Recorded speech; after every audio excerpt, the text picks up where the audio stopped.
Bonjour, bonjour, bienvenue dans le studio des experts. Alors comme d'habitude, on va passer l'heure à passer en revue l'actualité de la semaine. Alors on ira à Anderlecht, on ira à Bruxelles, on ira en fait dans toute la région bruxelloise aujourd'hui. Pour analyser et commenter tout cela, 2 invités politiques et 4 experts. On commence par Sylvie Losberg, psychanalyste et historienne et toute nouvelle présidente élue du Conseil des femmes. Bravo et félicitations. Bonjour, Christophe Génisty, expert en communication, prêt à publier un livre sur les fake news, c'est ça? Absolument. Bonjour Jean-Jacques. Bonjour. Et Marianne Sluzny, auteur et philosophe. Bonjour. Et Karim Fadoul, journaliste à l'RTBF, notamment sur le site internet. Bonjour. Bonjour. On commence avec celui qui est revenu mercredi dans l'actualité avec un livre, le célèbre et pas du tout oublié, contrairement à ce qu'il croit, Yvan Mayer. Reportage dans les rayonnages, Valérie Leclerc et Marjorie Fellinger. Citoyen de Bruxelles, signé Yvan Mayer. Le livre sort aujourd'hui. Dans cette librairie bruxelloise, il est placé ici, juste à l'entrée. Ce matin, une quinzaine d'ouvrages ont déjà été vendus. Yvan Mayer sort du silence pour expliquer comment il a vécu le scandale du SAMU social et son obligation de démissionner. Il a été très abattu et a même envisagé le pire. Il s'est confié à nos confrères de la dernière heure. Beaucoup de choses passent par la tête dont il est arrivé à d'autres de choisir le soulagement définitif.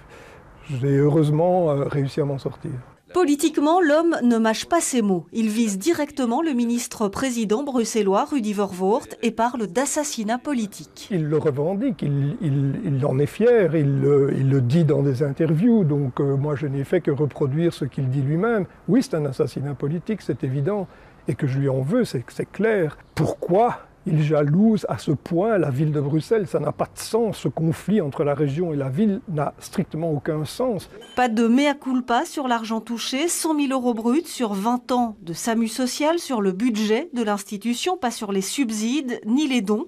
Pour Yvan Mayer, il n'y a pas de scandale du SAMU social, mais bien un travail de terrain qui a fait ses preuves. Nous avons, avec le SAMU social, créé un outil effectivement performant, qui est une entreprise où il y a 300 personnes qui travaillent, où il y a plus de 2000 personnes par jour qui sont mises à l'abri dans les périodes hivernales, où on a pris en charge aussi les réfugiés, les illégaux, les gens dont personne ne voulait s'occuper. L'homme ne se présentera pas aux prochaines élections. La politique, dans ce sens-là, dit-il, c'est fini. Alors l'avis de nos experts, on commence par vous, Sylvie Losberg. Mais moi, je suis touchée quand même par ce qu'il dit dans les interviews sur la violence et surtout les effets de cette violence, parce que c'est vrai que c'était une mort politique, je ne sais pas si c'était un assassinat, mais en tout cas c'est une mort politique, et ça va même jusqu'à la mort civile finalement, puisqu'il avait imaginé de changer de nom. Donc on voit, en tant que psy, je trouve que ce qui est intéressant, c'est ça. C'est aussi que quelqu'un qui avait tout pouvoir, qui était vraiment comme le Deus ex machina de la ville, il doit en rabattre un petit peu et comprendre ce que c'est finalement la notion de résilience, la souffrance, la résilience. Et moi, c'est ça qui me touche dans cette histoire. Je ne vais pas me prononcer sur le fond. Je pense qu'il sait très bien se défendre lui-même et qu'il a le droit de se défendre. Maintenant, c'est peut-être un peu prématuré. Je pense qu'il aurait peut-être dû, stratégiquement, mais ça, c'est peut-être Christophe qui va dire que voilà, c'est un petit peu tôt pour revenir sur le devant de la scène. Moi, j'aurais pensé qu'il prendrait un peu de recul plus longtemps. Christophe Génisty. Alors c'est une opération de communication. La sortie d'un livre, c'est évidemment une opération de communication. C'est une opération de communication qui est massive, très forte, très agressive, mais sur laquelle il manque quelque chose qui est fondamental. C'est de dire, je comprends que cette histoire de SAMU social est plus touchée. C'est-à-dire qu'à aucun moment dans ces interviews, dans ces passages en télé, dans ces passages dans les radios et sur les interviews papier, il ne dit « je comprends qu'il y ait pu y avoir une émotion ». C'est-à-dire qu'en fait, il se désincarne totalement de l'émotion populaire, alors que c'est le point fondamental.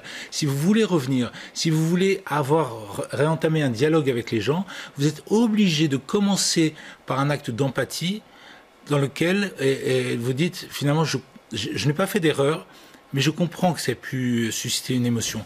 C'est cet acte-là, ce type de déclaration qui va vous permettre de réussir votre communication.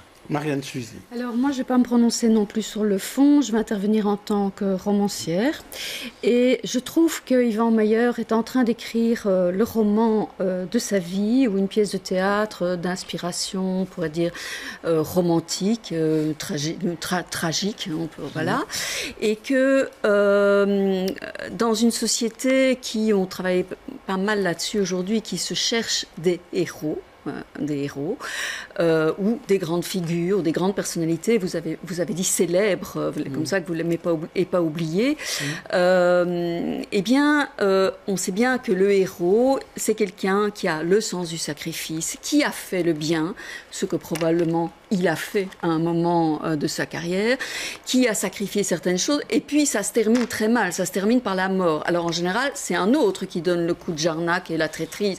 On pourrait dire, c'est comme lui dit, j'ai eu un assassinat politique et il vise Rudy Verwoerd. Mais on pourrait dire lui aussi que dans cette construction de son propre livre, il s'est inoculé lui-même le propre poison de sa propre destruction, et que si on prend par exemple Ruy Blas, pas la Ruy Blas de Victor Hugo, Ruy Blas, il est à la fois Ruy Blas et en même temps Don Salluste, qui est le mal et qui va tout faire pour détruire les tentatives de séduction et etc. Et donc pour moi, il est en train d'écrire son propre roman. Voilà. En tout cas, ça monte d'un cran. Alors Karim Fadoul, là, il va falloir tenir le cran littéraire. Moi, je vais rester sur le fond parce que j'ai lu le livre. Ce qui est intéressant, c'est que c'est un livre bilan d'abord, un bilan sur ce qu'il a fait en tant que politique, parce qu'il faut lui reconnaître une série de choses. Il a fait des choses, que ce soit au niveau des hôpitaux publics, au niveau de la création du SAMU social, le lancement du pétonnier, c'est lui, disons-le clairement, la concrétisation du pétonnier, sur ce qu'il n'a pas fait aussi, donc ça il le raconte également. Deuxième élément, c'est qu'il y a une cible qui revient, c'est Rudy Verwoerd qu'il appelle à un moment donné Rudy qui, pour bien montrer la différence entre sa notoriété et la faible notoriété, ou la notoriété supposée de Rudy Verwoerd. Et alors, ce qui est intéressant également, outre le fait qu'il parle très peu, c'est pas du tout de Pascal Perretta, qui quand même était une des principales chevilles ouvrières du SAMU social, c'est également un livre politique au sens, il couche sur papier sa vision politique ou sa vision de Bruxelles. Il propose notamment la création d'un musée Tintin, il en a déjà discuté avec Fanny Rodwell et Nick Rodwell. Il est à Louvain-la-Neuve. Voilà. Non, il y a le musée Hergé à Louvain-la-Neuve, et il dit il faut créer un musée Tintin à Bruxelles. C'est quand même quelque chose d'important. Il parle également de la fusion des communes. Il dit notamment qu'il faut fusionner les petites communes, mais laisser les communes plus grosses, de plus grande importance, exister. Et il parle également de la représentation politique. Il dit notamment que c'est n'importe quoi de vouloir réduire le nombre de mandataires publics à Bruxelles. Et je trouve que là, il y a une série d'éléments qui peut-être nous amène à penser qu'il pourrait revenir en politique, même s'il a dit clairement qu'il ne reviendrait pas en politique. Je trouve que c'est assez intéressant à analyser. Oui, ça. Il n'est pas très clair là-dessus. Il n'est pas très clair. Il dit qu'il ne reviendra pas. Mais en tous les cas, il a envie encore de faire de la politique. De faire des choses autrement en dehors d'une structure politique. On va demander l'avis à nos deux invités politiques à présent, qui sont tous les deux au Parlement régional. Qu'ils savent. Qui négociera en 2014 à la hauteur de la table.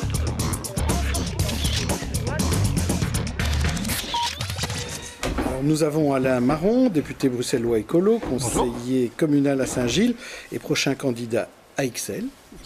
Ah non, à Saint-Gilles, mais voilà, je déménage dans longtemps à Ixelles. Non, je n'ai pas du tout changé d'avis. Non. Je ne sais jamais, vous avez la bourgeotte, Alain Marron. Donc, ok, à Saint-Gilles. Emmanuel Debock, chef de groupe des filles au Parlement bruxellois et conseil communal à Uccle. Pas de déménagement en vue, non? Uclois, je reste Uclois. Ok, très bien. Alors, on commence par vous, Emmanuel Debock. Ce livre d'Yvan Mayer, ce retour d'Yvan Mayer, qu'est-ce que vous en pensez? À titre politique d'abord, est-ce que c'est quelque chose que vous attendiez? Est-ce qu'il y a des révélations?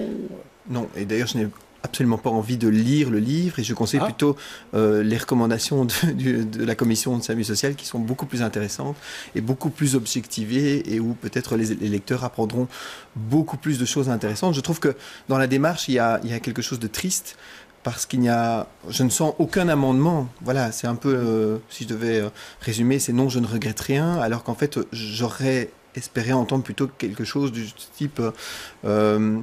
j'aurais peut-être agi autrement si j'avais pu le faire, ou je regrette un certain nombre de choses.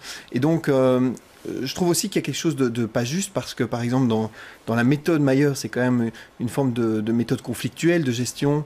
On le voit dans le stade, ça a été une démarche jusqu'au boutiste. Dans le piétonnier, ça a été chaque fois des démarches de décisions politiques qui sont prises parfois sans prendre le pouls des citoyens, et puis venir incriminer finalement un règlement de compte politique entre la ville et la région, alors que la région a été plutôt, et on l'a vu dans ce dossier-là, mais dans d'autres dossiers aussi, ça a été plutôt les relations incestueuses entre la ville et la région. Il n'y a pas une commune dans Bruxelles qui a eu tous les avantages que la ville de Bruxelles a eu de la part de la région. Je pense par exemple au dossier du domaine La Tour de Frein. On voit que la région, par exemple, a rénové complètement ce bâtiment, et finalement la ville l'a obtenu pour rien et a pu le louer aujourd'hui plus cher qu'est-ce qu'elle ne louait à la région. Donc on voit qu'au contraire, la région a joué son rôle et a plutôt aidé la ville de Bruxelles. Et je trouve finalement Yvan Meyer assez ingrat vis-à-vis de ses anciens amis. Alors Alain Marron, vous êtes un peu l'homme qui a fait tomber finalement au bout du compte Yvan Meyer. Tout le dossier du SAMU social, c'est vous qui l'avez en grande partie révélé. Alors quand vous lisez son livre, vous avez lu ce livre ou vous ne le lirez pas? Non, j'ai lu les articles de presse qui recensent le livre. Et alors, qu'est-ce que ça vous a donné comme sentiment? Du malaise en fait. Je trouve que la démarche met un peu tout le monde mal à l'aise. Moi, j'ai l'impression que tout le monde est un peu mal à l'aise par rapport à la démarche. Du reste, quand on lit non seulement les recensions, mais les commentaires des journalistes, ce qu'on peut lire sur les réseaux sociaux, il y a quand même beaucoup de malaise. Du malaise d'abord parce qu'il y a quand même une instruction judiciaire qui est en cours. Tout le monde semble un petit peu l'oublier, mais une juge d'instruction s'est saisie de l'affaire très très vite quand elle a éclaté. Il y a eu rapidement des perquisitions, des auditions, etc. Et ce travail d'instruction se poursuit. Et M. Meyer doit en être au courant, je suppose.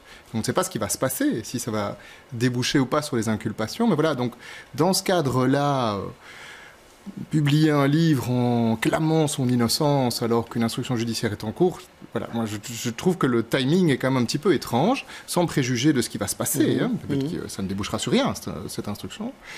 Ça, c'est une chose. L'autre chose, c'est que on sent bien que M. Meyer écrit le livre pour lui-même, en fait.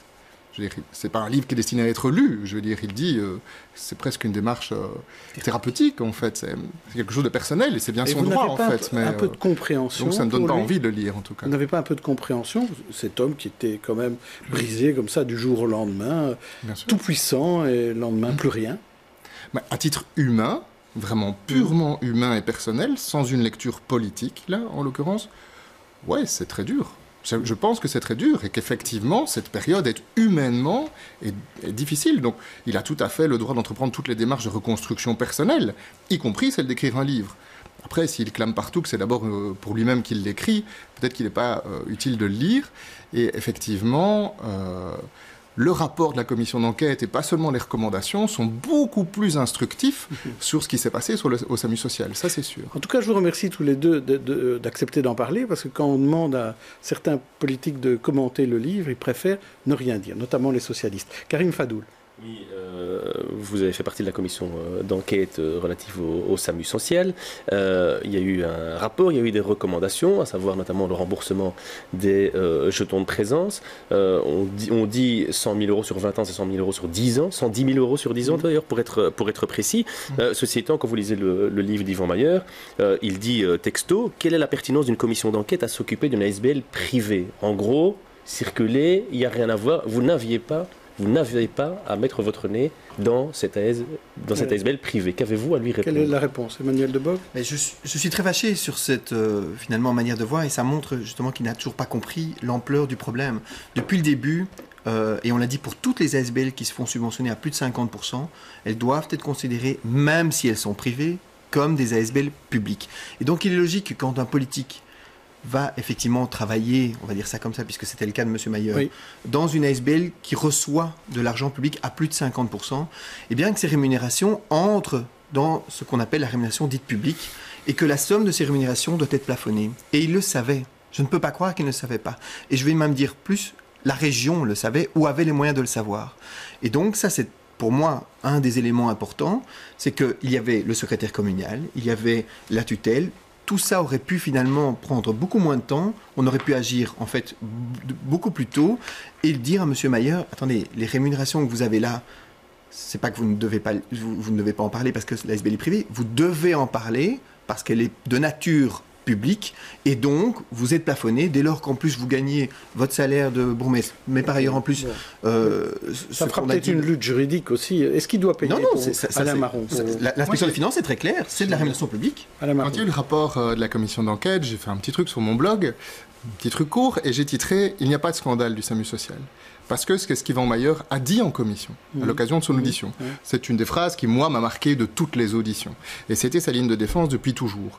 Mais donc, pourquoi est-ce qu'à un moment, ce scandale a éclaté, outre ce qui vient d'être expliqué par Emmanuel Debock? C'est parce qu'en fait, semble-t-il, et on verra ce que l'instruction judiciaire donne, mais de ce que nous savons au niveau de la commission d'enquête, et sur base de tous les éléments, il y a eu versement de jetons de présence qui arrivait quand même à hauteur de 1 000 € net par mois sur les derniers mois, pour des réunions qui n'existaient pas, qui ne se tenaient pas. C'est ça, en fait, le scandale. Voilà, c'est ça le scandale. C'est ça. Après, il y a le dépassement des 150%, la responsabilité politique, la SBL subventionnée à 10 millions d'euros qui captait tous les subsides régionaux, etc., etc. Mais le début et le fondement du scandale, c'était celui-là. Mais il n'est pas contesté, et donc la lecture d'Yvan Mayer est pour le moins étrange, mais c'est la même que celle qu'il a faite à son audition en commission. Il n'a pas changé, en fait. Il n'a pas changé d'un iota. Marianne Susny, une petite conclusion là-dessus.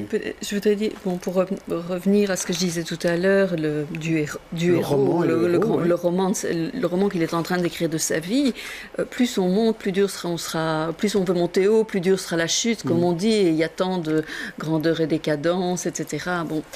Et quand le scandale a éclaté et qu'il a dû démissionner de sa fonction de bourgmestre, ça, de nouveau, par rapport à l'héroïsation et la chute, ce qui s'est passé, beaucoup ont focalisé sur l'histoire de la statue, du buste, que tous les bourgmestres, sauf un VNV, je crois, qui a collaboré avec les nazis, tous y ont eu droit.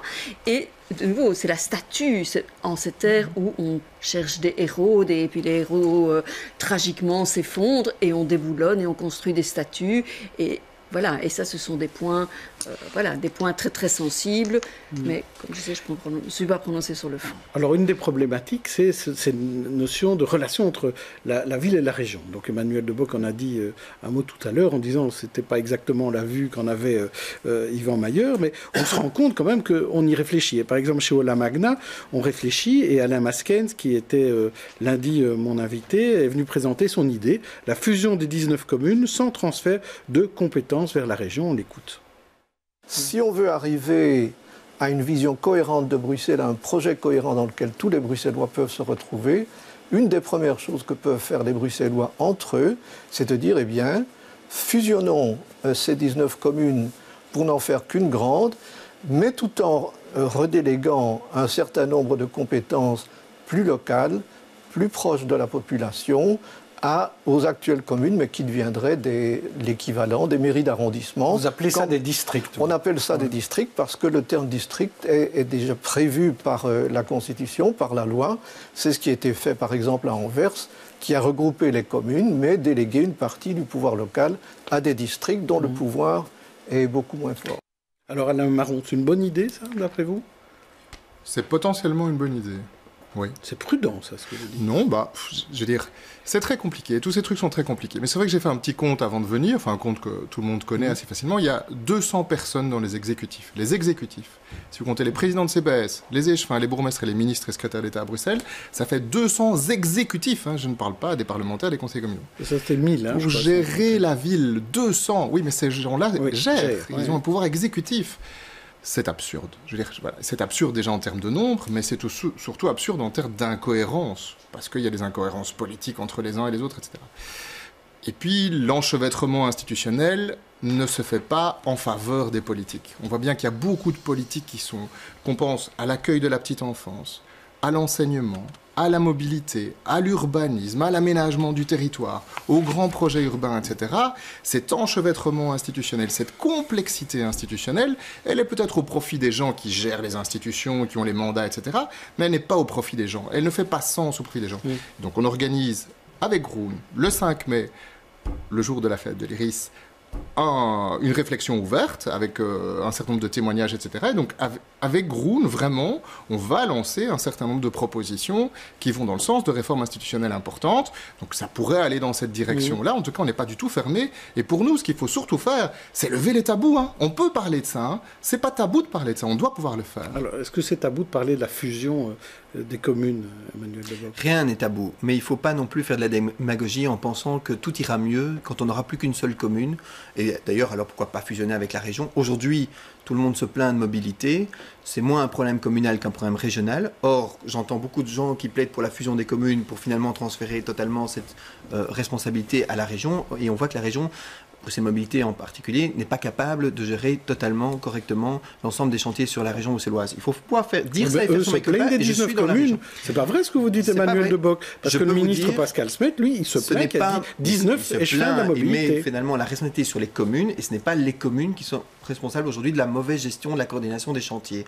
Très sincèrement, donc la responsabilité sur la région, c'est ça que vous voulez dire? Je peux vous dire, pour avoir vraiment suivi de très près tous les travaux au rond-point Churchill, notamment à Uccle, il y a des manques aussi régionaux. Je suis dans la majorité régionale et c'est important que des élus disent aussi nous ne sommes pas parfaits, il y a aussi une responsabilité régionale. La deuxième chose que je voudrais dire, je vais prendre un vrai exemple pour vous montrer qu'on ne peut pas tout faire n'importe comment. La fusion des sociétés de logement social. On est passé de 32 à 16 sociétés de logement social. On pourrait tenir exactement le même raisonnement. Pourquoi pas une société de logement social public? Eh bien, j'ai posé des questions parlementaires. Je vous le donne en primeur puisque j'ai les résultats. En 2 ans, alors qu'on gère exactement le même nombre de logements sociaux, en 2 ans, il y a eu 60 personnes de plus qui ont été engagées à cause de la fusion des CISP. 60 personnes. C'est une augmentation de 6% de la masse salariale pour gérer le même nombre de logements. Alors je me pose la question, pourquoi est-ce que ça coûte plus cher de gérer moins de sociétés de logement social alors que ça devrait être plutôt l'inverse? Moi j'aimerais qu'on gère plus de logements sociaux pour le même prix plutôt que de gérer moins de logements sociaux pour plus de prix. Peut-être qu'on pourrait gérer mieux. Ça pose la question. Ça pose la question effectivement de se dire. Je pense qu'il faut effectivement se poser de la question quel est le meilleur niveau de pouvoir pour gérer quelles compétences et avec qui. Et alors je termine en vous disant, je pense que des communes de 20 ou 25 000 habitants, ça n'a pas de sens. Mettons des incitants comme l'a mis en Flandre par exemple, une volonté de fusionner. J'ai vu Christophe Magdalens de mon parti qui a proposé à Watermal-Boisfort de faire cet effort-là. Watermal-Boisfort. On peut par exemple effectivement inciter les petites communes à se mettre ensemble. On aurait à ce moment-là un débat beaucoup plus serein sur effectivement des communes allant de 50 à 150 000 habitants et qui sont capables de gérer l'ensemble des compétences. Si c'est pour demain envoyer les citoyens à l'autre bout de la ville pour aller chercher leurs documents administratifs ou organiser... mais quand on parle des districts ou des arrondissements, ça veut dire que ça reste toujours proche. Soi-disant, regardez ce qui se passe avec la Poste. C'est le même principe. Et vous avez moins de bureaux de poste et les gens doivent traverser leur commune pour aller chercher... La Poste est devenue une société commerciale. Non, elle est à 50%. Oui. Elle est à 50% publique. C'est quand même une différence par rapport aux autorités communales. Karim Fadou. On a également cité l'exemple de Forêt. Saint-Gilles, on a parlé aussi de la pertinence de l'existence de Koekelberg que vous traversez à pied en 5 minutes, enfin bon voilà, pour donner un exemple. Mais ma question porte sur la ville et sur la région. Pour vous, quelle est la structure, l'institution qui a le plus de pouvoir, le plus de poids? C'est la ville de Bruxelles qui est capable de créer un piétonnier quasiment d'un claquement de doigts, de créer un palais 12 avec d'énormes moyens financiers en quelques temps à peine, ou la région qui peine à rénover ses tunnels, qui peine à mettre en place, à créer un métro, enfin voilà. Ou un stade. Parce que c'était la demande de la région, rappelons-le quand même à la base. Alain Marron là-dessus. La réalité, c'est que la ville de Bruxelles a énormément de pouvoir et de budget pour différentes raisons. D'abord, elle est stratégiquement située, en tout cas sur une partie de son territoire, en plein milieu. Donc effectivement, quand elle fait un piétonnier au milieu et qu'elle le décide toute seule par-dessus le marché, ça a de l'impact sur toute la région, forcément, parce que c'est au milieu. Et du reste, elle contraint la STIB à modifier ses lignes de bus, etc. Parce que Mayer, c'est ça qu'il a fait. Hein. Il a dit à la STIB, vos bus, ils passent plus dans mon piétonnier. Basta, hein. Et tant pis pour les autres. Hein. Ça ne m'intéresse pas et ça ne me concerne pas. Donc, là, on a quand même effectivement un problème. Et puis budgétairement aussi, c'est vrai, les contraintes budgétaires, paradoxalement, sont plus importantes sur la région. Parce que la ville a des rentrées budgétaires spécifiques en termes de capitale, parce que la capitale du pays, administrativement, c'est la ville de Bruxelles. Et puis toutes des rentrées sur le précompte immobilier, les bureaux, etc., qui se concentrent beaucoup sur son territoire, y compris dans le quartier européen, etc. Et donc, oui, en fait, la ville de Bruxelles et son CPS, ils roulent un peu sur l'or, en comparaison avec les autres communes de la région, mais aussi, en fait, toute proportion gardée, regarder avec la région. Donc la ville de Bruxelles a trop de pouvoir dans cette région, pas tellement sur des compétences qui ne concernent que le territoire de la ville, ça, il n'y a pas de souci, qu'elle gère ses contrats de quartier, etc., soit, mais elle prend des tas de décisions où elle contraint la région, et où la région l'aide finalement. Là, la région vient d'investir dans un nouveau bâtiment Boulevard Poincaré pour le SAMU social. Qu'est-ce qu'on a fait ? La ville de Bruxelles dit je veux qu'ils partent du piétonnier, les SDF. Je veux plus de SDF sur mon piétonnier, ni dans mes stations de métro. Où est-ce qu'on va les mettre ? Au boulevard Poincaré, sur le territoire d'Anderlecht. Mais elle contraint la région à acheter le bâtiment, à faire un appel d'offres complètement bidon, on en a parlé dans l'écho aujourd'hui, en contournant l'inspection des finances, pour que le SAMU social, le truc qui était lié à la ville, puisse avoir un bâtiment et sortir. Bon, mais ça ne va pas, ça. Les politiques régionales ne peuvent pas être sous la contrainte de la ville. Alors c'est vrai que la ville, elle est au centre, donc elle a aussi plus d'enjeux, etc. Les SDF se concentrent plus sur son territoire, mais ce rapport de pouvoir doit être inversé. Et ça me semble évident. La ville a encore trop de pouvoir, la ville de Bruxelles ? Mais on l'a vu, et pas que dans ce dossier-là, bêtement, sur le bois de la Cambre, par exemple, sur la signalétique, quand on ferme le bois de la Cambre, ça demande quand même, effectivement, à un moment donné, une gestion coordonnée régionale. Et là, je ne comprends pas que la ville de Bruxelles ne veut pas lâcher, par exemple, le bois de la Cambre à la région. C'est ça le bien commun. Vous voulez tous dépecer la ville de Bruxelles ? Non, c'est pas dépecer, c'est mieux gérer un certain nombre d'enjeux comme celui de la mobilité. Et dans la gestion des parcs, aujourd'hui, et ma commune... Je n'arrête pas de dire que même dans ma commune, on doit pouvoir laisser un certain nombre de parcs clos comme la Sauvagère, peut-être demain comme le parc de Mollendal, en gestion auprès de l'IBGE, parce qu'ils sont les mieux armés pour gérer cette compétence-là. Donc le bois de la Cambre aussi. Et pourquoi pas le bois de la Cambre ? Et donc ce n'est pas un combat entre la ville de Bruxelles et les autres communes, mais c'est vrai que le statut particulier de la ville de Bruxelles, la masse de budget, pour vous donner un seul exemple... Ça y ressemble quand même à un combat. La ville de Bruxelles, sur les 19 autres communes, c'est un tiers du budget de l'ensemble des communes bruxelloises. Donc c'est vrai qu'il y a cette dichotomie, et c'est une particularité dont il faut pouvoir tenir compte. C'est pour ça qu'il faut changer institutionnellement les choses. Alors vous êtes en train de donner des arguments pour que ça change institutionnellement. Moi, je trouve que c'est ça qui est intéressant, c'est qu'il faut quand même avoir une vision positive et proactive. Alors, ce que j'entends sur la question, le combat région-ville, ça nous ramène au débat précédent, et je trouve que c'est quand même assez lamentable de devoir se dire, oui, la ville a trop d'argent, il faudrait... Non, ce qu'il faut faire, c'est mutualiser le pot commun, et ne pas être dans, finalement, une vision comme s'il y a trop de pouvoir à la ville. Non, c'est historique, c'est comme ça. Il faut changer des choses, mais petit à petit, et avec, je pense, un projet, et pas être dans l'un contre l'autre, quoi. Avant de changer les choses, on va passer à notre rubrique tête d'affiche, où je vous présente à tous les deux 4 visages qui ont fait l'actualité. Vous en choisissez un, en bien, en mal, vous m'en dites quelque chose. On commence par vous, Alain Marron. Le premier, c'est Gauthier Calonne, le député fédéral XLOA qui fut presque échevin cette semaine. Cédric Blancpain, chercheur ULB, qui a fait une découverte importante dans la lutte contre le cancer. Didier Donfus, l'élu socialiste blanchi. Alors, on nous reproche souvent de parler de ceux qui sont suspectés, mais jamais de ceux qui sont blanchis. Voilà, c'est fait. Et je voudrais, la dernière, c'était Beyoncé, qui a reformé plutôt, les Destiny Child au festival de Coachella. Alors, qui vous choisissez, Gauthier, Cédric, Didier ou Beyoncé ? Gauthier, parce qu'il est sur un sujet politique important qui reste brûlant et d'actualité, puisque c'est la question du cumul. Je ne veux pas épiloguer sur ce qui s'est passé là-bas, sur le fait qu'on dit ok, il va devenir échevin, puis finalement il veut continuer à cumuler, donc ça ne va pas, soit. Simplement, le Parlement de la région de Bruxelles-Capitale a encore le loisir de voter le décumul rapidement et dans les prochaines semaines et les prochains mois. J'espère qu'il y arrivera. On a vu qu'un certain nombre de partis néerlandophones y étaient opposés, pas tous, puisque Groen et les SPA sont favorables. Mais néanmoins, si on regarde l'ensemble de l'Assemblée, c'est une très très très large majorité qui est favorable au décumul intégral et qui voterait un texte de décumul intégral. Donc c'est une bonne nouvelle qu'il ne l'ait pas fait finalement. C'est ça, oui, c'est une bonne nouvelle que finalement, oui. Ce qui est un peu bizarre, c'est les cumulets, quoi. Hein. C'est comme Alda Gréoli qui fait des cumulets, Gauthier Calonne fait des cumulets. Enfin, je veux dire, les politiques en général sont relativement peu habiles et donc quand ils font des cumulets, en général, ils tombent un peu par terre. Et, vous ne faites jamais de cumulets, vous, Alain Marron. Mais je n'ai plus tout à fait l'âge du cumulé. Ça m'arrive encore.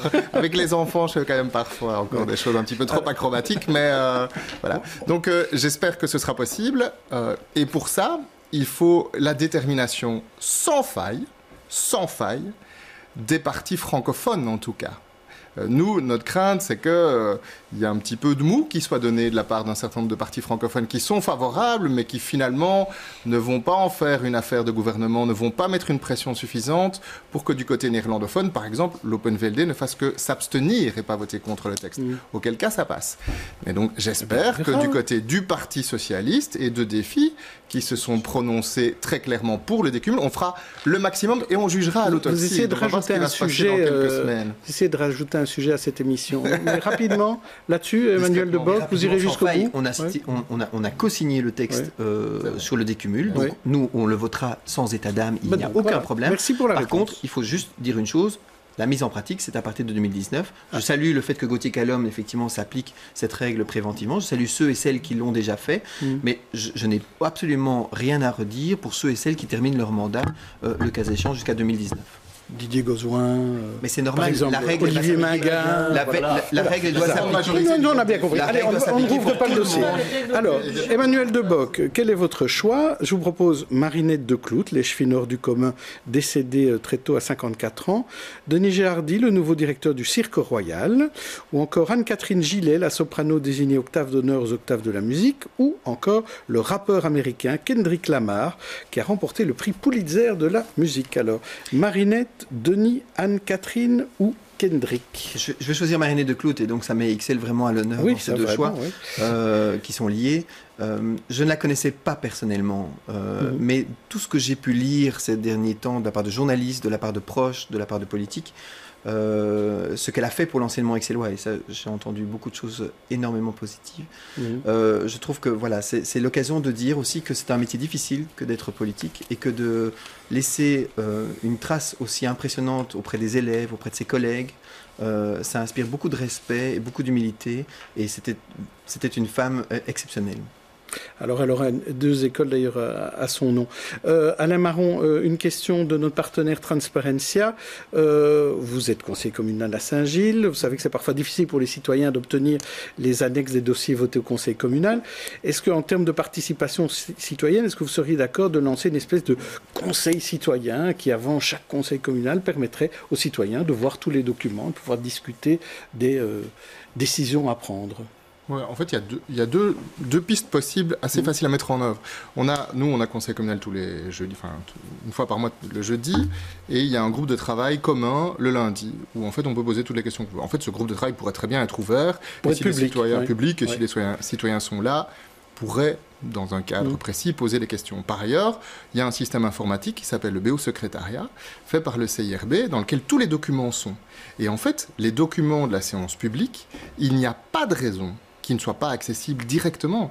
Tout ça est déjà sur Internet. Mais aujourd'hui, ils ne sont pas accessibles. Voilà, ils ne sont pas accessibles, mais il suffit d'ouvrir, en fait, l'accessibilité. Et si c'est ouvert, et je parle bien pas des documents du huis clos, parce que là, il y a des questions sur le personnel, des affaires judiciaires, etc. Donc ça, ok.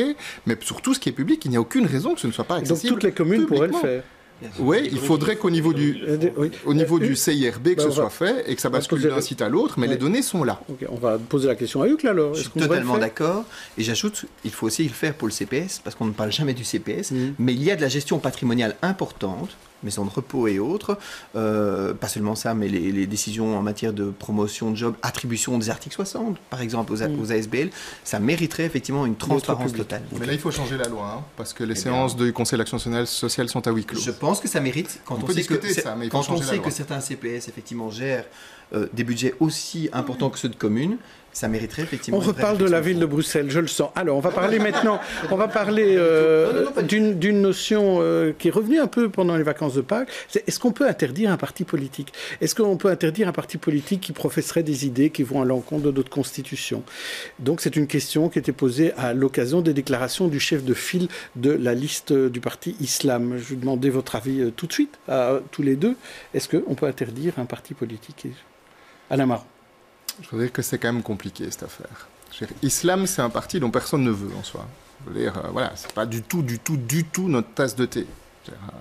Voilà, vous savez que chez Écolo, ne fût-ce que sur l'égalité homme-femme, c'est un truc qu'on met en avant, y compris dans nos pratiques internes, depuis la création du parti. Bon, oui. Alors après, comment est-ce qu'on fait avec un parti comme celui-là, qui remet assez clairement en question, par exemple, des principes d'égalité de genre, ce qui est vraiment problématique en soi. Il y a d'autres choses encore. Bon. Alors donc, qu'est-ce qu'on fait? C'est pas évident. Pour nous, a priori, l'interdiction, c'est compliqué. Et si on met en place un principe d'interdiction, ça doit aussi marcher alors sur le Vlaams-Belang. Mais ça ne marche pas, on a essayé, mais le Vlaams-Blok s'est transformé en Vlaams-Belang pour échapper aux règles, etc. etc. Donc on voit il n'y a combien... pas de solution. Nous pensons que ceux qui ont dit en tout cas que les solutions étaient faciles, ils ont d'abord décidé de se faire mousser et ils ont fait une formidable publicité à ce parti qui est microscopique. C'est un parti, 2 élus dans une commune. On a parlé de ça dans tout le pays. Deux communes. Dans tout le pays, on a parlé de ce dossier. Dans tout le pays. Maintenant, on fait comme si ce parti était vraiment un parti d'ampleur. Il y a 2 conseillers communaux sur combien 800 et des... Il faut quand même ramener les choses à leur juste proportion. Emmanuel Debock. Et donc, effectivement, le parti islam est un parti qui ne respecte pas un certain nombre de valeurs fondamentales. C'est un parti qui prône la charia, l'inégalité entre hommes et femmes. Et donc, il faut lutter contre ce type de parti et qui transgresse et qui veulent transgresser. Alors, très clairement, au jour d'aujourd'hui, ce n'est pas possible. Moi, je ne suis pas aussi pessimiste que mon collègue Alain Marron. En Allemagne, ça se fait. Il faut se mettre d'accord sur le fondement juridique qui permettrait effectivement d'interdire ce parti. Comment est-ce qu'on peut faire ? On peut tout simplement, c'est une piste, et notre parti a déposé une proposition de loi au fédéral pour le faire, c'est d'inscrire dans la Constitution les valeurs fondamentales qui permettraient effectivement d'interdire ce type de parti. Notamment la laïcité, la neutralité. Et ça, c'est le fer de lance pour nous de la protection du pluralisme des religions. Et comme le parti islam est un parti qui prône la théocratie, ça permettrait effectivement d'interdire spécifiquement le parti islam ou tout autre parti de cette nature. Marianne Susli. Alors là, moi, je voudrais très brièvement vous répondre quand on dit c'est pas si grave que ça, il faut pas en faire de la publicité. Moi, je pense qu'il n'y a pas de sujet tabou, parce que moi, j'entends, c'est un discours aussi, il faut pas parler de Dieudonné, on lui fait de la pub, il faut pas parler de l'antisémitisme du Labour, parce que on finit vite aussi si on ne parle pas d'être dans la fin justifie les moyens, donc on a des stratégies et donc on ne parle pas de certaines choses parce que bref. C'est une petite parenthèse. Maintenant, j'ai lu aussi la question de introduire la laïcité dans la Constitution. Alors effectivement, il y a une laïcité en Belgique, mais c'est plutôt un principe de neutralité, c'est-à-dire c'est les devoirs plus ou moins de l'État envers les différentes religions, le respect, des principes d'équivalence, etc. Mais ce n'est pas assorti, comme en Allemagne ou comme dans d'autres pays, de cette inscription dans la Constitution. Et ça veut dire quoi ? Ça veut dire qu'on sépare clairement les églises de l'État, la sphère publique de la sphère privée. C'est pas le cas chez nous, c'est ça que vous voulez dire. Je voudrais terminer. Et que donc l'organisation de la vie citoyenne doit laisser devant la porte de la vie politique les principes, les dogmes, tout ce qui relève de la religion. Alors la question, moi je trouve très d'accord, comment est-ce qu'on fait ça dans un pays où les partis politiques, où il y a un financement des cultes, et avec une famille royale où le chef des Belges est constitutionnellement le chef de l'État, que les monarques belges partagent le pouvoir avec le gouvernement fédéral et les exécutifs communautaires et régionaux, et on pourrait parler aussi de l'ordre protocolaire, où derrière le roi, il y a les cardinaux, le nonce apostolique, etc. Voilà, donc là, très bien d'inscrire la laïcité dans la Constitution, mais je pense qu'il y a quand même quelques obstacles incontournables. Tout le monde veut parler, mais rapidement, alors Sylvie Losberg. Oui, alors la laïcité dans la Constitution, je pense que c'est un très beau dossier, mais ça n'a rien à voir avec le parti islam. La laïcité n'est pas là pour interdire. La laïcité, c'est un principe de liberté. Donc, ça n'a rien à voir. Donc, moi, je pense que sur la question du parti islam, il ne faut pas incriminer un parti qui n'a pas de personnalité juridique, donc on ne peut pas l'interdire. Par contre, on peut incriminer les personnes qui parlent au nom de ce parti. Et là, nous avons des instruments. L'article 10 de la Constitution qui consacre l'égalité, la Cour européenne des droits de l'homme. Donc, je pense que ce sont les personnes qui doivent être mises en cause et pas la structure en tant que telle. Et donc, je pense qu'il y a des moyens de le faire. Christophe Ginisti.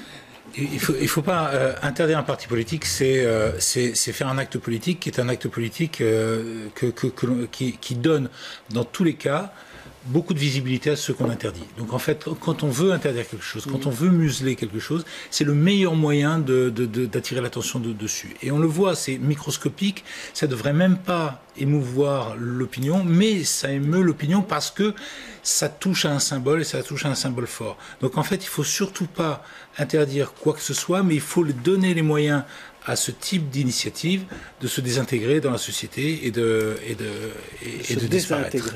Oui. Alors, Karim Fadon. Je rappelle que ce parti s'est présenté aux élections communales en 2012, aux régionales en 2014, que sa représentation politique est quand même assez faible, 1,7% aux régionales. Et si vous allez voir la liste des candidats, il y avait 7 candidats sur la liste, donc c'est même pas une liste complète, et c'est principalement des membres de la même famille. Je rappelle également que ce parti islam est composé de gens qui sont musulmans chiites et non pas sunnites. Sunnites principalement, représentent principalement les musulmans à Bruxelles, majoritairement. Donc proche de l'Iran, pas non plus l'oublier. Une série je discute effectivement avec des personnes qui sont de confession musulmane ou de culture arabo-musulmane qui vous disent on s'est rendu compte que ce parti-là, finalement, ils étaient chiites et pas sunnites, donc forcément je suis moins tenté de voter pour ce parti.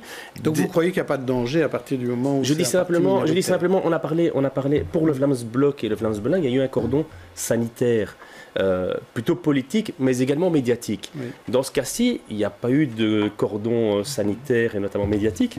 Ça dépend des médias. On a parlé de ce parti comme si c'était un parti traditionnel, ce qui n'est pas le cas. Et dernière petite chose aussi en matière d'interdiction, je rappelle que si vous allez voir un petit peu tous les partis les groupes politiques qui se présentent aux élections, moi j'ai regardé Nation par exemple, Nation se présente systématiquement à chacune des élections, le patron de Nation fait l'apologie de Jean-Marie Le Pen et de Léon Degrelle. Oui, et ils ont presque 5%. Va-t-on interdire ce parti en étant capable? Pas du tout. Femmes, etc. Très bien, merci. En introduisant la laïcité dans la Constitution. Je ne savais pas que ça allait susciter autant d'avis intéressants. Merci en tout cas.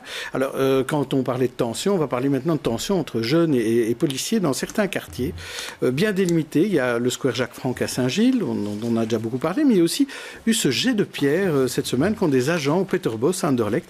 Reportage Cyprien Demont, Thomas Dufrane et Denis Caudron. Des fourgons de police et des agents postés aux entrées de la cité. La scène se répète depuis plusieurs semaines au Peterbos. Pour faire face au trafic de drogue, la police a récemment décidé de multiplier les contrôles. Certains habitants saluent l'initiative. Quand on voit les policiers comme ça, on est content, on dit oh, au moins on est en sécurité. Parfois on a même peur de sortir avec les enfants, surtout quand il fait vers les 18, 19 heures là. Les enfants ils ont peur quand ils voient les jeunes partout là, ils sont ivres. Nous ça nous rassure, nous on veut qu'ils soient là.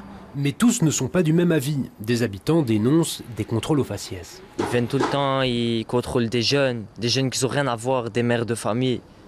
Et voilà. Vous vous sentez un peu trop oppressé? C'est de l'harcèlement, on va dire. Parce qu'ils sont là quasi tous les jours. Maintenant, ils ne sont pas là, mais c'est presque sûr qu'ils vont venir. Et pas une patrouille d'eux, ils vont venir à beaucoup. La police sont toujours présents. On en a marre parce qu'ils contrôlent des femmes musulmanes qui portent le voile et tout. Ces derniers jours, la situation s'est envenimée entre certains jeunes et les forces de l'ordre.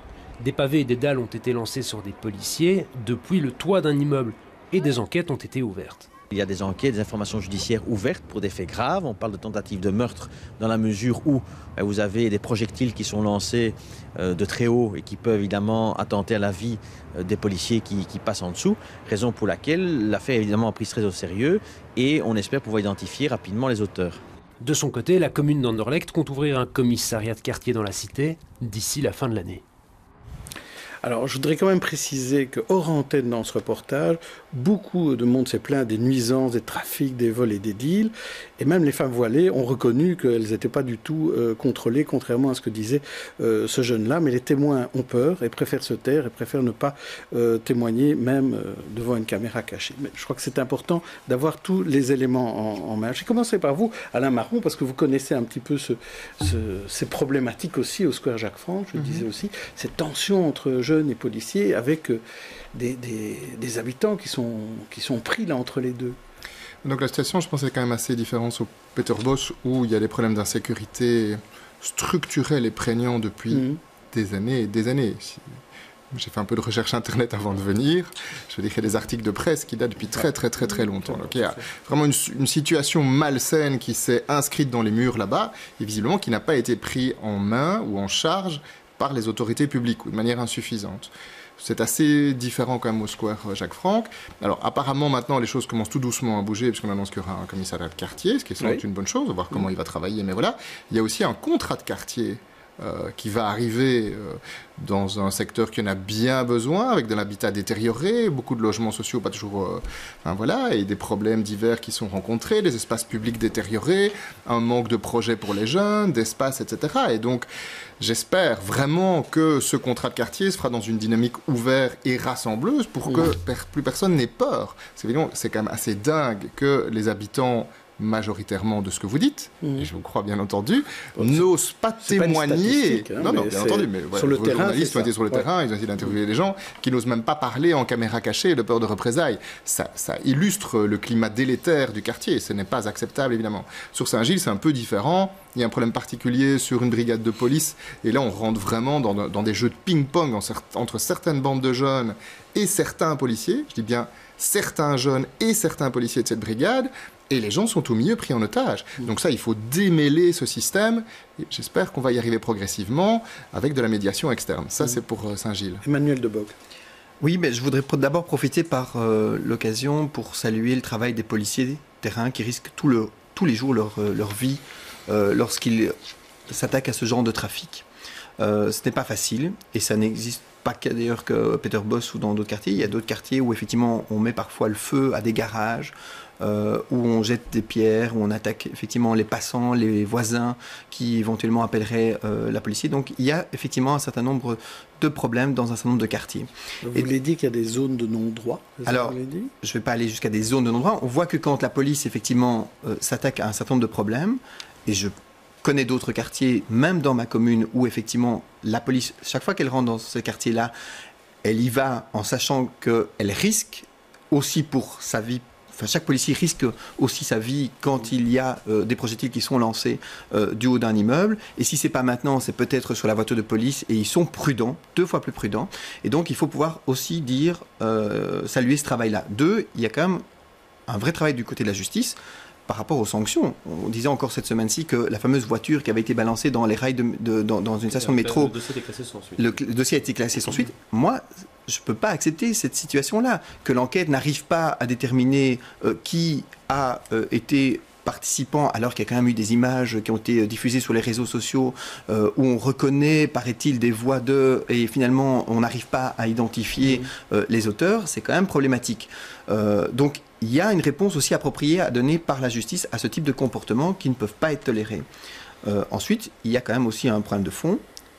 Il y a des quartiers où on n'a pas pris assez en compte la gentrification qu'on a causée, le fait que rajouter du logement social sur du logement social, c'est peut-être pas la bonne idée. Et effectivement, lorsque l'on fait un contrat de quartier dans ces quartiers, eh bien, il faut pouvoir peut-être penser à la mixité sociale, à créer du logement moyen à côté du logement social et ne pas toujours concentrer des problèmes de pauvreté, de précarité dans un certain nombre de quartiers et puis après ça dire que c'est le problème du quartier. Non, on a une responsabilité parce qu'on a créé aussi des cités ghettos et si vous regardez l'implantation d'un certain nombre de cités de logement social, on les a mis aux extrémités de la région pour des raisons très compréhensibles par rapport au terrain, mais aussi on n'a pas pensé à la mixité sociale de manière fondamentale comme espace structurant. Je crois que c'est intéressant, on en reparlera lors de nos prochaines émissions. Je voulais quand même qu'on parle d'un dernier sujet ensemble, puisque ici on a quand même quelqu'un qui cumule beaucoup, c'est Sylvie Losberg, parce que je disais qu'elle est présidente du Conseil des femmes, elle est historienne, elle est psychanalyste, mais elle est aussi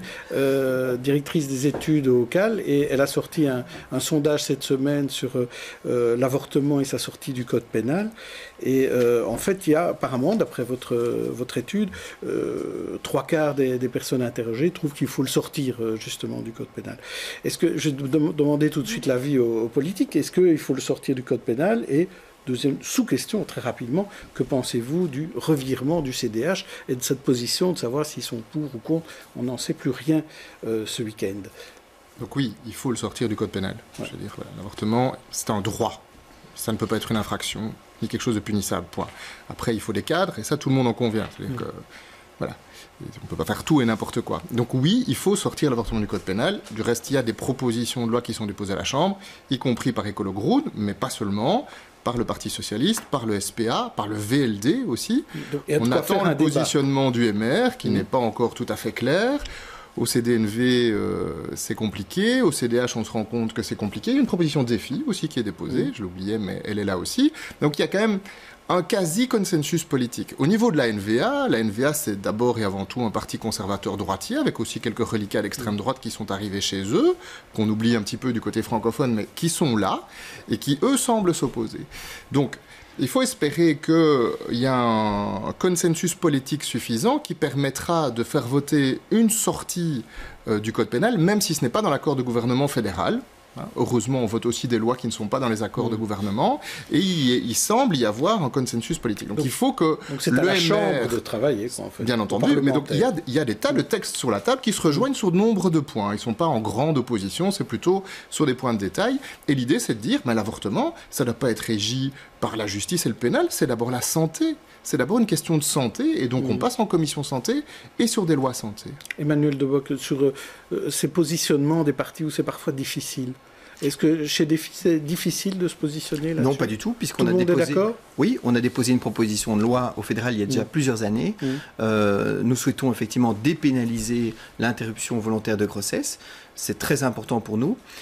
C'est très important qu'on sorte de la stigmatisation que constitue aujourd'hui une forme de dépénalisation partielle seulement et conditionnelle, puisque c'est avant 12 semaines, que c'est conditionné à un certain nombre de problématiques, notamment par rapport à l'état de détresse, et où aujourd'hui, moi je l'ai appris encore lors des débats que l'on a eu cette semaine-ci, on en voit en réalité, parce que le sujet est aussi tabou, un certain nombre de femmes à l'étranger pour faire l'interruption volontaire de grossesse. Et ça, je ne peux pas l'accepter en tant que citoyen, je ne peux pas l'accepter en tant que responsable politique, et je trouve qu'on doit prendre son courage à deux mains et effectivement pouvoir avancer pour créer un nouveau consensus. S'il a été possible en 1990 d'arriver à une situation de dépénalisation partielle, je pense qu'il doit être possible aujourd'hui, en 2018, 30 ans après, de faire le chemin jusqu'au bout. Marianne Je vais dire un petit mot à propos du revirement du CDH, ou en tout cas, vous voyez ce que je veux dire, de la déclaration de Mme Gréoli, et puis qu'elle serait fait quand même un peu taper sur les doigts, et pour dire c'est mon avis privé, mais les pourparlers sont en cours. Je voudrais dire quelque chose de ça. Si un parti qui met en avant son caractère humaniste, ça veut dire quand même que on met en valeur une notion qui est essentielle, c'est celle d'autonomie. Et l'autonomie qui est au cœur de l'humanisme, c'est être soi-même sa propre loi, qu'on soit humain, homme ou femme. Voilà. Très bien. Bon, on va passer à nos coups de cœur.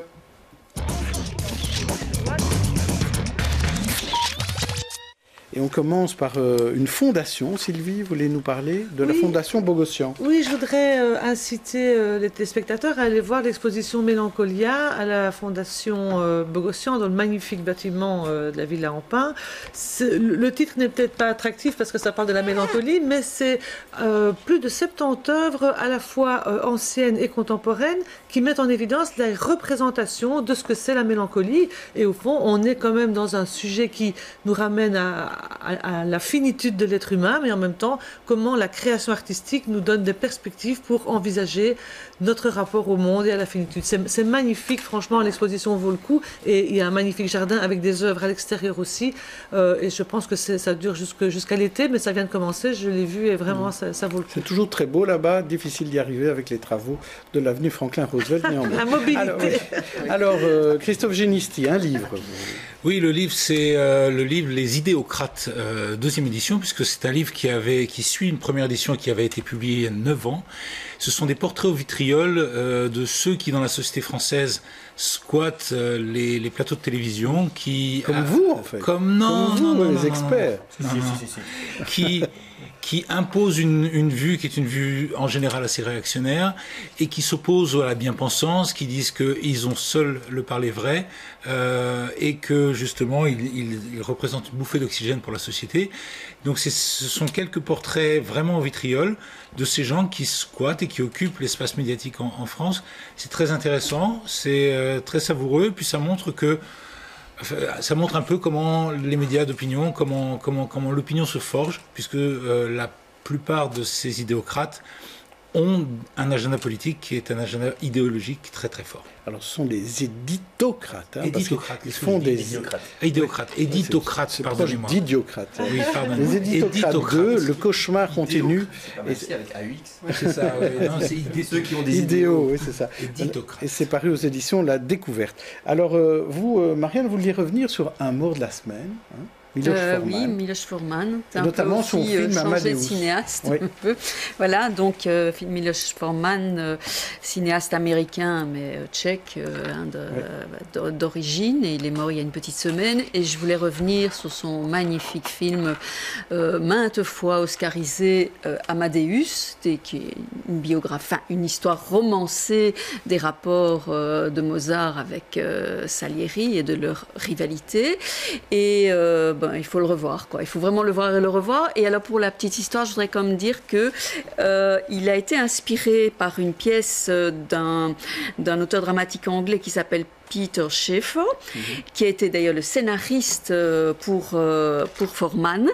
Et il a été joué en 82 à Paris, donc 2 ans ou 3 ans avant la réalisation du film, avec comme metteur en scène Roman Polanski, et c'était Roman Polanski aussi qui jouait Mozart. Ça plaira peut-être pas à tout le monde ici. Mais ça a même été joué à Bruxelles au Théâtre National, je m'en souviens, j'ai été le voir. Donc on va passer à vous, Karim Fadoul, vous vouliez parler d'une expo. Oui, un peu de nostalgie, Expo 58, People of 58, donc les gens qui ont fait, les personnes qui ont fait les chevilles ouvrières, les petites mains de l'Expo 58. Alors effectivement, même si on n'a pas vécu cette période, cette exposition universelle, c'est vrai que quand on y replonge au travers... Vous ne l'avez pas vécu. Bien évidemment. Au travers des expos, au travers des reportages télé. C'est vrai que ce qu'on voit, c'est cette Belgique heureuse, hein, qu'on a surnommée la Belgique heureuse, joyeuse. Et donc, de se dire aussi qu'on a été capable dans ce pays d'organiser des événements d'ampleur internationale.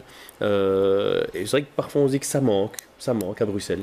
Un mondial, par exemple. Un mondial, jusqu'à €, déjà, c'est bien, mais on n'a pas de stade. Voilà, je ne sais pas si on aurait eu assez de policiers pour s'en occuper.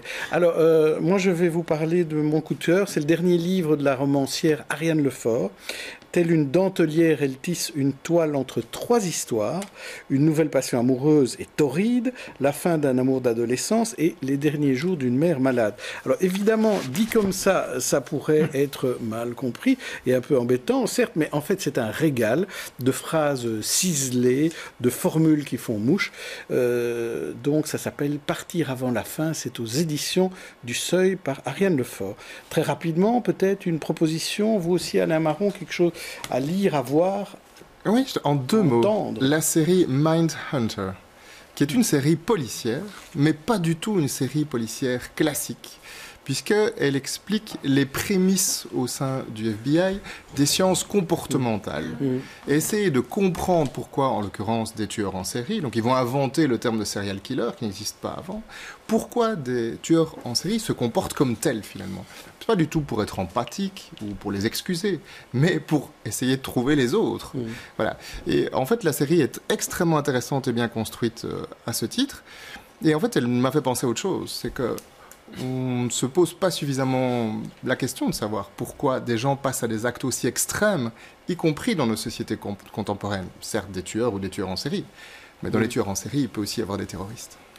Ouf, eh bien, c'est sur Netflix, un Mindhunter pour ceux qui veulent le trouver. Alors, et vous, Emmanuel Debock, un conseil, faire quelque chose ce dimanche à Uccle? Puisque c'est samedi et dimanche demain, on pourrait très bien aller à Art Bruxelles, puisque c'est à Tour et Taxi. Si vous aimez l'art contemporain, c'est l'occasion effectivement d'aller à la rencontre d'œuvres contemporaines, accessibles, et de rencontrer des galéristes et des jeunes artistes. Et moi, je me mettrai à la place des Mindhunters, puisque lundi, je recevrai Yvan Mayer, et j'essaierai de comprendre ce qui s'est passé. Rendez-vous donc à 12h45. Bon week-end d'ici là. Merci à tous.